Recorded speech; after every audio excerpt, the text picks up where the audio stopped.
நம்ம பேக் பீஸ்க்கு மேலே ஃப்ரண்ட் பீஸை வச்சுட்டு இதிலிருந்து நம்ம பட்டிக்கு ஒரு மெஷர்மெண்ட் எடுக்கணும். எப்படி மெஷர்மெண்ட் எடுக்கிறோன்னு பாருங்கள்.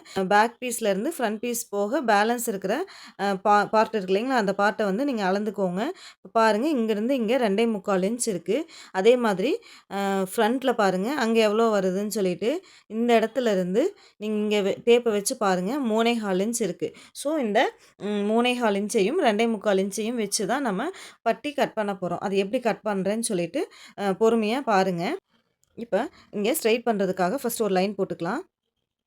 இந்த மாதிரி லைன் போட்டுட்டு இப்போ பட்டியோட லென்த்து பார்க்கணும். அதுக்காக நம்ம பேக் பீஸ் எடுத்துக்கலாம். பேக் பீஸை எடுத்துட்டு இப்போ கீழே பாருங்கள், இந்த மாதிரி கீழே இப்படி வச்சுட்டு இந்த பட்டியோட லென்த்தை வந்து நம்ம குறிச்சிக்கலாம். இதே மாதிரி மேலேயும் இப்படி வச்சுட்டு நீங்கள் குறிச்சிக்கோங்க. ஓகே, இப்போ எடுத்துடலாம். இப்போ இந்த 2 பாயிண்ட்டையும் சேர்த்து நம்ம ஸ்கேல் வச்சு லைன் போட்டுக்கலாம். இப்போ பட்டியோட லென்த் வந்து நமக்கு கிடச்சிருச்சு.